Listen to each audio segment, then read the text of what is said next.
continent, particularly over the weekend, was Cameroon that went to the polls on Sunday in a presidential election that could extend President Paul Biya's decades-long rule. At 92, Biya is Africa's oldest serving leader and is seeking an unprecedented eighth term in office. Now, despite a crowded opposition field, analysts say that his firm grip on state institutions and fragmented opposition make him the clear favorite. More than 8 million registered voters cast their ballots under heavy security. And as counting gets underway, the nation is watching anxiously, hoping for calm and transparency in the days ahead. Well, joining us live from Yaoundé with the latest developments is our correspondent, Moki Kindzeka. Moki, always good to talk to you. Thanks for joining us. What's the mood like on the ground in Yaoundé this morning? Thanks very much and welcome to Cameroon's capital, Yaoundé, where people are very, very, very anxious, waiting for the results and also watching what is happening in other towns and villages of the country. For instance, yesterday in Garoua, the town was actually on fire because supporters of the main opposition leader, Issa Chiroma Bakari, got angry, first of all, when there was rumor that he was arrested and detained by the police. So they went around burning property and even fighting with the military that was deployed out there. They destroyed some military vehicles and a lot of people were arrested. In other towns like Douala, there were also clashes between the police and the main opposition supporters because of allegations of massive fraud. They said some ballot boxes were stuffed before the elections, and that officials of the elections managing body ELECAM, who are appointed by the President of the Republic, were actually manipulating the figures, the results, to favor President Paul Biya. The whole night has been very hot in most towns in Cameroon now. Then in the northwest and southwest region, where there are separatist crises, figures from there indicate that people in some villages voted more than the populations of those villages. Let me just give an example. In a village, there may be about 300 people, and the return sheets indicate that 400 voted for Mr. Biya. And also, a lot of them have been displaced. They are no longer in the northwest region, so you begin wondering what actually happened that they have those figures. But generally, Cameroonians are expecting the results, which will be coming up in about 15 days as per the laws of the Republic of Cameroon, which state that after the presidential election, the Constitutional Council publishes the results in a maximum of 15 days. What we've been seeing of late in a lot of elections is that the opposition start tallying their own based on local election office results. Is that possible in Cameroon, that if you are in a constituency, you can find out what the vote count was there, and you can, if you have a network, able to calculate the results yourselves independently? That's exactly what is happening, because people are even questioning why the government does not want to publish the results early enough. When with ICTs, when with the internet, when with messages, text messages on your phone, they could actually send the results to their center in Yaoundé, which can be published.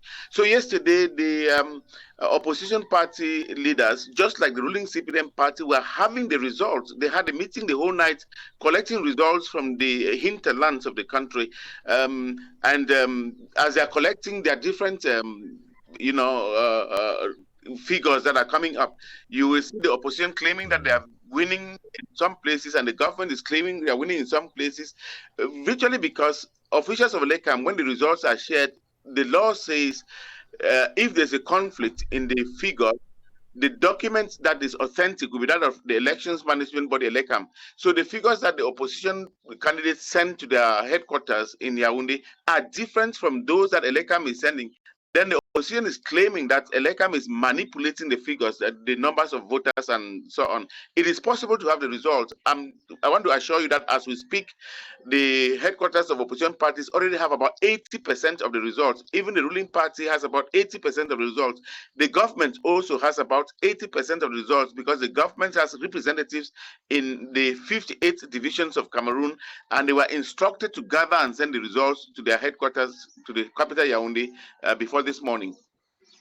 Do you have any indication what those results look like in terms of who might be winning this election so far?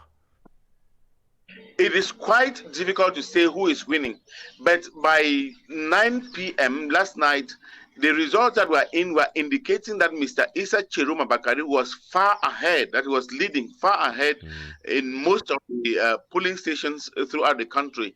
By this morning, the other results that came from the hinterlands indicate that, that the President of the Republic, the incumbent Paul Biya, is ruling.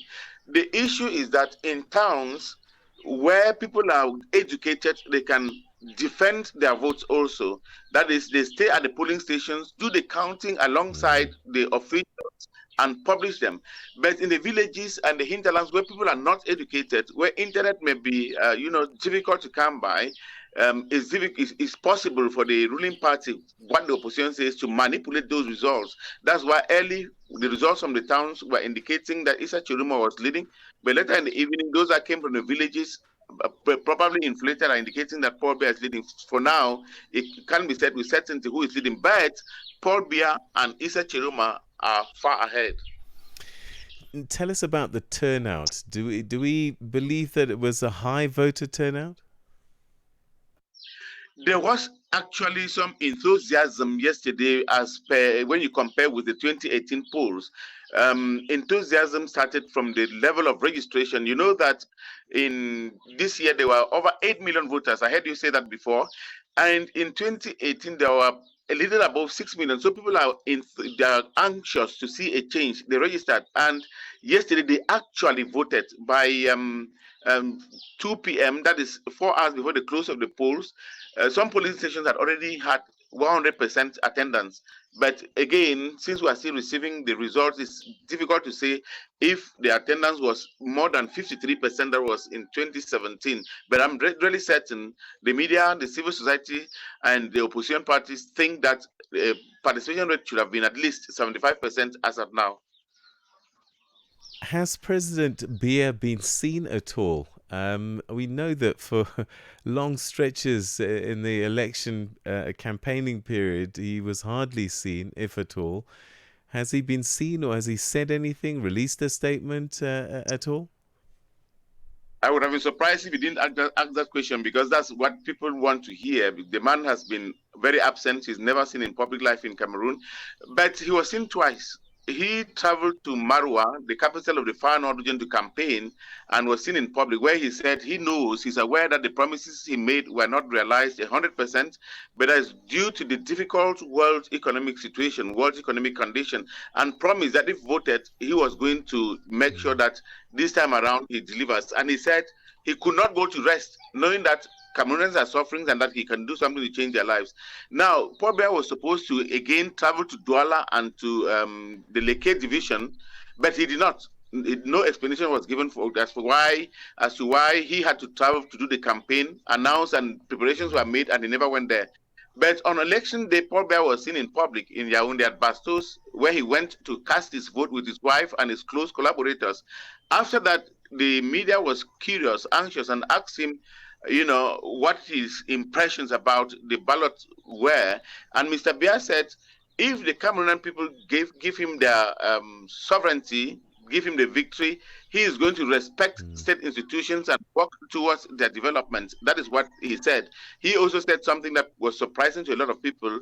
Mr. Biya said he, like the other candidates, are anxiously waiting for the outcome of the results. He made people to believe that he was not preparing a fraud or to steal the polls as usual. He made people to believe that he was waiting for the results as other candidates. All right, so 15 days is the official timeline, but in about 10 seconds, when do you think we'll start to get some kind of result? You will get the results this evening because it's possible to get to the Right. government and then to the opposition and government parties. They will be able to have the results. Nobody knows why they want to keep it till 15 days. It's possible to get the results by this evening. Okay. Moki, always great talking to you. Thank you so much indeed for that update. You're welcome. That's Moki Kindzeka, our correspondent in Yaoundé in Cameroon, giving us an update. We'll keep on top of that story for you. It's 7:30. Here are your news headlines with Jwalane Tulongwepe. Get Channel Africa on DSTV Audio Bouquet. Channel 802.